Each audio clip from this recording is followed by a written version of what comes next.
नमस्कार, प्रणाम। मैं नंदवन तिवारी हूँ और आप सभी का हार्दिक स्वागत करता हूँ आपके अपने यूट्यूब चैनल अधिवक्ता महोदय पे। सबसे पहले तो मुझ पे थोड़ा ट्रस्ट करने के लिए धन्यवाद। मेरे बताए हुए सवालों को थोड़ा ट्रस्ट करने के लिए धन्यवाद। और मैं मुखातिब उन सभी लोगों से हूँ जो लखनऊ विश्वविद्यालय के LLB 3 ईयर्स कोर्स का अपना जिन्होंने एंट्रेंस दिया है और जिन्होंने अपना लखनऊ विश्वविद्यालय के LLM कोर्स का एंट्रेंस दिया है। मैं सभी से, आप सभी लोगों से एक संयुक्त रूप से मुखातिब होना चाहता हूँ। आप लोगों के एग्ज़ाम के बाद काफ़ी सारे सवाल आए, काफ़ी सारे प्रतिक्रिया भी आई, जिसमें थोड़ी सी कुछ तीखी थी, कुछ सामान्य थी। कि कुछ लोगों ने कहा सवाल इस पोर्शन के आए थे, कुछ लोगों ने कहा सवाल उस पोर्शन के आए थे। तो सबको अपने अपने तरीके से अपनी चीज़ों को एक्सप्रेस करने का अधिकार भी है और आपका कर्तव्य भी है थोड़ा बहुत मेरे प्रति, कि आप अगर उन सवालों को मुझे बता सकते हैं, उन सवालों के विषय में मुझे लिख करके व्हाट्सएप पे भेज सकते हैं या ग्रुप में लिख सकते हैं। ग्रुप में बार बार सेटिंग में इसीलिए हटा देता हूँ क्योंकि वहाँ पर फिर तमाम प्रकार की बातें होने लगती हैं। तो सबसे पहले तो मैं निवेदन ये करूँगा कि जो सवाल अगर आपको आप बताना चाहते हो मुझे मेरे नंबर पे व्हाट्सएप कर सकते हैं। और ताकि जैसे आपके समय में आपने पूछा कि PYQ नहीं मिल रहा है, PDF मिल पाएगा क्या, तो वैसे ही जो आने वाला बैच है मैं आपके सवालों की सहायता से आपके सवालों के माध्यम से उनकी कुछ मदद कर सकता हूँ। दूसरा जो आपका सवाल है कि आंसर की कब आएगी, तो अभी तक जितने भी UG कोर्सेज़ की आंसर की थी वो उसके एग्ज़ाम के मान के चलिए हफ्ते भर के अंदर आ गई थी।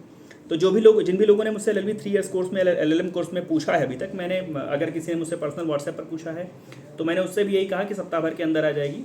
जिन्होंने नहीं पूछा है, जो इस वीडियो को पहली बार देख रहे हैं, मैं उनसे कहूँगा कि लखनऊ विश्वविद्यालय के PG पाठ्यक्रम की जो भी आपकी मतलब जो जिस क्रम में हुआ है उसके एक हफ्ते के अंदर जो आंसर की है वो आना संभावित है। ABCD सेट का अलग अलग, और जैसे ही आएगा LLB का अलग ग्रुप है, LLM का अलग ग्रुप है, मैं उसको भेज दूंगा, उसको आप मैच कर लीजिएगा।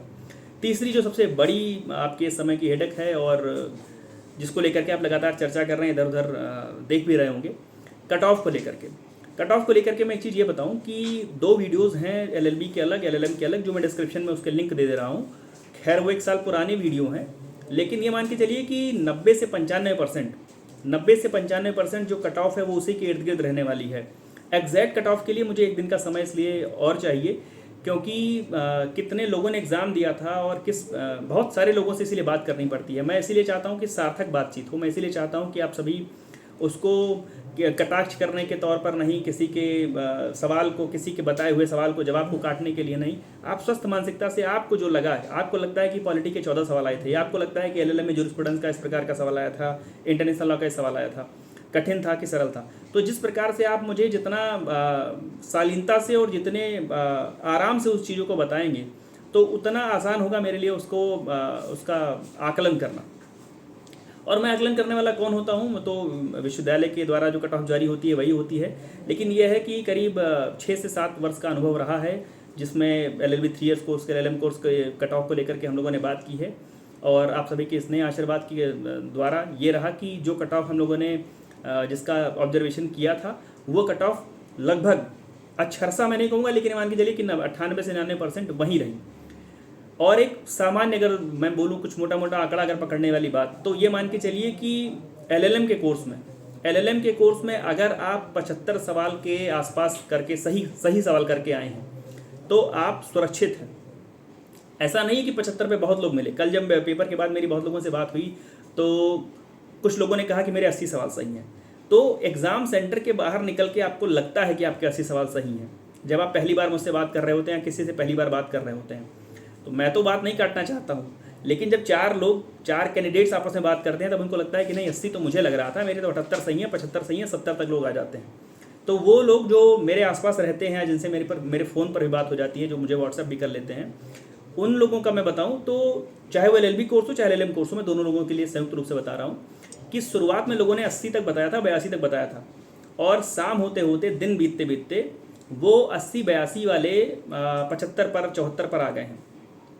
मतलब मुझे 5 से 10 के बीच में लोग मिले जिन्होंने कहा कि 80 सवाल सही हैं।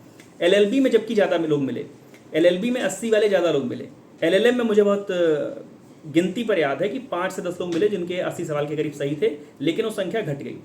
तो भी मैं कहूँगा कि आप ये मान के चलिए कि LLM के कोर्स में चूँकि सीटें 60 हैं और करीब 7000 से भी अधिक लोगों ने एग्ज़ाम दिया है, कुछ लोगों ने छोड़ा है, उसका आंकड़ा खैर विश्वविद्यालय ने जारी नहीं किया है, इसलिए मैं कोई आधिकारिक बात नहीं कहूँगा, मैं भी ऐसे ही हवाई बता रहा हूँ कि 7,000 के करीब लोगों ने पेपर दिया है। जो अटेंडेंस यहाँ न्यू कैंपस में, ओल्ड कैंपस में सारे डिपार्टमेंट के सारे आंकड़ों को अगर जो सुनी सुनाई बातें कही जाएँ तो 7,000 के करीब लोगों ने इसका एग्ज़ाम दिया है और इतनी ही संख्या एलएलबी में रही है। तो अगर चाहे आप जनरल कैंडिडेट हों, चाहे आप ओबीसी कैंडिडेट हों, अगर एससी कैंडिडेट हों, चाहे वो एलएलबी कोर्स चाहे एलएलएम कोर्स, अगर आप अपने आप को बिल्कुल सुरक्षित पूछना चाहें, मुझसे पूछना चाहें, तो मैं कहूँगा कि अगर आप 75 सवाल करके आए हैं तो बेहद सुरक्षित हैं। अगर 80 सवाल आपका सही हो जा रहा है, घटने की नौबत नहीं आ रही है, अगर आप 80 पर अभी तक टिके हुए हैं, पेपर दे करके आने के बाद से, मिलाने के बाद से, अपनी स्मृति को टटोल करके और गूगल करके सवालों को चेक किया होगा आपने, तो मैं ये कह रहा हूँ कि अगर आप 75-80 के आसपास हैं, 80 के पार हैं, तो बेहद सुरक्षित है, आपका प्रवेश सुनिश्चित है। आप मिठाई खा लीजिए और मेरे लिए भी रख लीजिए।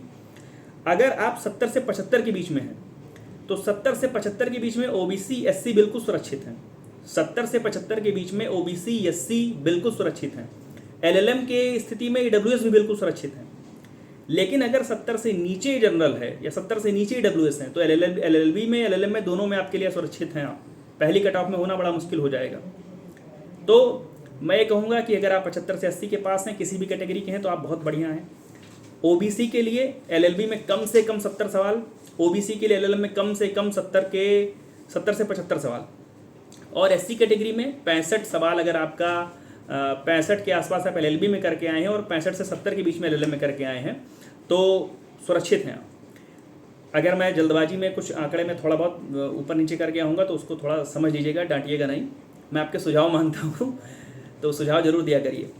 और रही बात डिटेल एनालिसिस की, बहुत लोग कह रहे हैं कि डिटेल एनालिसिस वाला वीडियो बनाइए, तो वो थोड़ा सा मुझे आज भर का समय और दे दीजिए, थोड़ा सा अन्य सेंटर से और अन्य लोगों से जो बातचीत हो जाए थोड़ा सा, क्योंकि अभी कुछ ही लोगों के हिसाब से मैं नहीं बता सकता। कुछ लोग कह रहे हैं कि इंटरनेशनल लॉ में कुछ ऐसे ही सवाल आए, जूरिस्प्रूडेंस में कुछ वैसे सवाल आए, लेकिन कुछ लोग मिलते हैं जो कहते हैं कि नहीं, जूरिस्प्रूडेंस मेरा बढ़िया हो गया, इंटरनेशनल लॉ मेरा बढ़िया हो गया।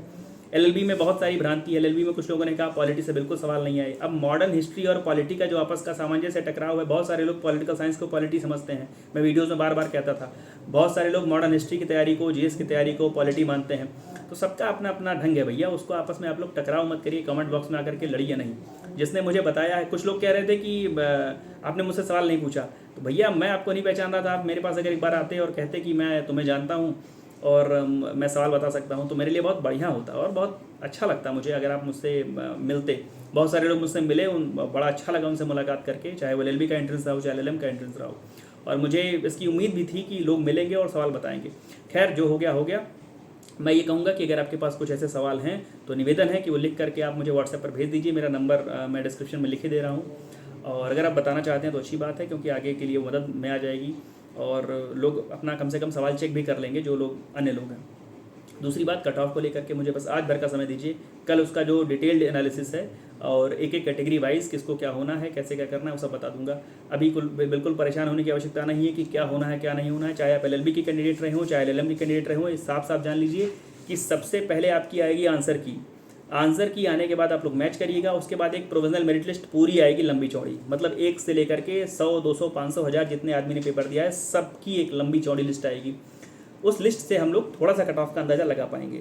जब वो मेरिट लिस्ट आ जाएगी, उसके बाद आप सभी को अपनी चॉइस फिल करनी है। एलएलएम के लोगों को कोई चॉइस फिल नहीं करनी है, क्योंकि एलएलएम का जो एडमिशन है वो केवल लखनऊ विश्वविद्यालय के कैंपस के लिए ही होता है। जो एंट्रेंस है वो लखनऊ विश्वविद्यालय कैंपस के लिए ही होता है। एलएलबी के जो लोग हैं उनके लिए मैं कहूँ कि आपको आपके चॉइस फिलिंग के लिए मौका दिया जाएगा। चॉइस फिलिंग कैसे होती है, चॉइस फिलिंग में क्या करना होता है, कौन से कॉलेज बेहतर हैं, आपके बहुत सारे सवाल हैं ऐसे जो अभी से जन्म ले रहे होंगे आपके मन में। मैं उन सब का एक एक करके निस्तारण करूंगा। मैंने अभी तक प्रयास किया है कि किसी भी सूचना को सबसे पहले या और सुचारू रूप से आप तक पहुंचाऊं, चाहे वो रात में वीडियो बनाने वाला रहा हो, लोगों ने उस पर हंसी भी करी, ठिठोली भी की कि इतने रात में वीडियो बनाने का क्या फ़ायदा था। चूँकि मेरे पास लगातार, मैं उस पर एक सफाई भी दूंगा कि सेंटर को लेकर के मेरे पास लगातार फ़ोन आ रहे थे, और जब आप किसी जगह पर जाते हैं तो जो लोग मदद करने वाले हैं वो भी आपको बताते हैं कि दाएं जाना बाएं जाना। तो मैंने वो प्रयास किया था। अगर वो आपको ठीक नहीं लगा हो तो उसके लिए मैं शर्मिंदा भी हूँ और क्षमा भी चाहूँगा कि बहुत अंधेरे में आपको उसका खामियाजा भुगतना पड़ा। लेकिन मैं बार बार ये भी कह रहा था कि मेरा नंबर आपके पास लगातार है, डिस्क्रिप्शन में कहीं ना कहीं पड़ा रहता है, आप मुझसे पूछ सकते हैं, फ़ोन कर सकते हैं। और बहुत सारे लोगों के मैसेज आए थे जिनको मैंने एग्ज़ाम के थोड़ी देर पहले तक, जब तक कि उन्होंने फ़ोन नहीं रख दिया होगा, तब तक मैंने उनको उनके सेंटर बताया कि कहाँ थे क्या थे।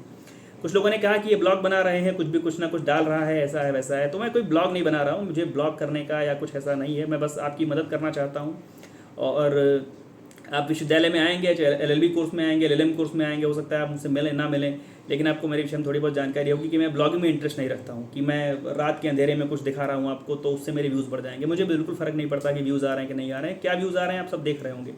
केवल मेरा एक ध्येय ये रहता है कि जो मेरे अनुज हैं, अग्रज हैं, जो भी हैं आप, थोड़ी मदद हो सके उनकी। और चूंकि बड़ा ये रहता है कि लखनऊ विश्वविद्यालय की लॉ फैकल्टी को लेकर के कंटेंट नहीं रहता है, तो मैं इसको डंके की चोट पर कहता हूँ कि लखनऊ विश्वविद्यालय के लॉ फैकल्टी को लेकर के कंटेंट प्रोवाइड करने में मैंने हर संभव अपना योगदान दिया है, प्रयास किया है। ब्लॉगिंग नहीं करी है, ब्लॉगिंग नहीं की है।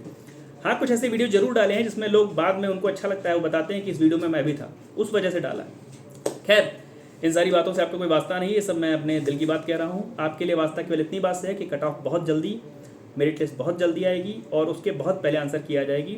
आंसर की तक का वेट कर लीजिए, एक दिन का समय दीजिए, मैं डीप एनालिसिस करके आपको एक एक करके LLM और LLB का आपका वीडियो बना करके बता दूंगा कि कट ऑफ क्या रहने वाली है। तब तक आप अपने माध्यमों से, अपने जानने पहचानने वाले परिचितों से अपना जो कट ऑफ को लेकर के जानकारी है, सवाल है, पूछते रहिए। जो हमारा रहेगा वो, मैं नहीं चाहता कि बहुत जल्दबाजी में मैं कुछ कह दूं और आप अपना सर पकड़ के बैठ जाएं। मैं चाहता हूं कि मैं आपको उस जगह तक पहुंचा दूं कि जहां पर आपको लगे कि हाँ, मेरा प्रवेश हो सकता है। तो ढेर सारी शुभकामनाएं आप सभी को। एक निवेदन मैं बार बार कर रहा हूँ कि आपका जो सवाल आपको भी याद आ रहा हो, क्योंकि ताज़ी ताज़ी बात है, आप मुझे दे देंगे तो वो मेरे काम भी आ जाएगा और आपके जो आने वाले जूनियर्स हैं उनके लिए भी ढेर सारा सवाल उनको मिल पाएगा। तो जैसे आप परेशान हुए वैसे उनको परेशान नहीं होना पड़ेगा। ढेर सारी शुभकामनाएं आप सभी को। जुड़े रहिए मेरे साथ, कोई भी नया अपडेट आएगा मैं तत्काल लेकर के उपस्थित हो जाऊँगा। धन्यवाद, प्रणाम।